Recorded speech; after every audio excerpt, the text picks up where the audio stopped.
അവരവിടെ എനിക്ക് തരുന്ന ഒരു സ്നേഹവും കരുതലും എല്ലാം കൊണ്ടാണ്. ഇപ്പോഴും ഞാനവിടെ പോകുന്നത് സാറ് അല്ലെങ്കിൽ ടീച്ചർ അങ്ങനെയല്ല, എനിക്കതൊരു ഫാമിലിയാണ്.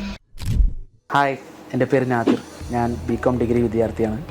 അപ്പോൾ ആഫ്റ്റർ BCom എനിക്ക് എവിടെ ജോലിക്ക് കയറണം അല്ലെങ്കിൽ എന്ത് ജോലി ചെയ്യണം എന്നൊരു രീതിയിലുള്ള, കാരണം ഞാൻ അക്കൗണ്ട്സ് ഫീൽഡായതുകൊണ്ട് ഇനി എന്താ ചെയ്യുന്നത്. അപ്പോൾ എൻ്റെ ഒരു ഫ്രണ്ട് സജസ്റ്റ് ചെയ്ത വഴി അപ്പോഴാണ് ഒരു ഇൻസ്റ്റിറ്റ്യൂട്ടിനെ പറ്റി അറിയുന്നത്, വിൻറ്റേജ് ഇൻഫോ സൊല്യൂഷൻസ്.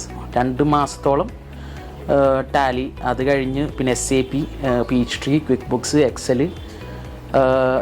സപ്പോസ് എനിക്ക് തോന്നുന്നു അതൊരു 8-9 മാസത്തോളം നമുക്ക് ആ കോഴ്സ് ഡ്യൂറേഷൻ വന്നു. അത് സ്ലോ ആയതുകൊണ്ടല്ല, അത് അവർ എത്രയും മാക്സിമം പെർഫെക്റ്റ് ആക്കാൻ പറ്റും അത്രയും പെർഫെക്റ്റ് ആക്കിയതിൻ്റെ ഒരിത് തന്നെ വേണമെങ്കിൽ പറയാം. ഇപ്പോൾ GCC VAT ഇങ്ങനെ മറന്നുപോയതിൻ്റെ സ്ഥിതിക്ക് ഞാനവിടെ ജസ്റ്റ് ഒന്ന് ഷഫീഖ് സാറിനൊന്ന് വിളിച്ചു ചോദിച്ചു, പക്ഷേ സാറേ എനിക്ക് ഇങ്ങനൊരു ജോലി കിട്ടിയിട്ടുണ്ട്, പക്ഷേ എന്താ അറിയില്ല, എനിക്ക് ഇതിൻ്റെ ബേസ് എല്ലാം ഞാൻ മറന്നുപോയി. GCC VAT ടാലിയൊക്കെ അറിയാം, പക്ഷേ GCC VAT പറ്റിയുള്ളത് മറന്നുപോയി.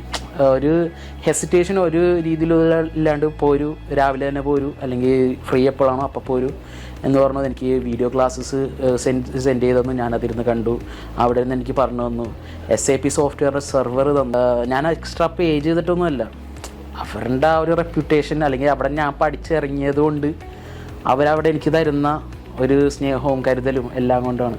ഇപ്പോഴും ഞാനവിടെ പോകുന്നത് സാറ് അല്ലെങ്കിൽ ടീച്ചർ അങ്ങനെയല്ല, എനിക്കതൊരു ഫാമിലിയാണ്. അത്രയും ഇമ്പോർട്ടൻ്റ് ആയിട്ട് തന്നെയാണ് ഞാൻ കാണുന്നത്. ഇത് വരുമ്പോൾ നമുക്ക് സെപ്പറേറ്റ് ക്ലാസ്സസ് അതിന് വേണ്ടി വെച്ചു. ഇൻ്റർവ്യൂസ് എങ്ങനെ അറ്റൻഡ് ചെയ്യണം, മോക്ക് ഇൻ്റർവ്യൂസ് ഉണ്ടായിരുന്നു, എല്ലാ രീതിയിലും പറഞ്ഞു. അപ്പോൾ അതിനനുസരിച്ച് പ്രിപ്പയർ ചെയ്ത് അത് അറ്റൻഡ് ചെയ്തു, വിജയിച്ചു. അപ്പോൾ ഒരു ജോലി കിട്ടി. അപ്പോൾ അതിൻ്റെ ഭാഗമായിട്ട് ഞാൻ നാളെ പോവുകയാണ്, മെയ് 6-ാം തീയതി ഒമാനിലേക്ക്, അക്കൗണ്ട്സിൽ. Okay, thank U.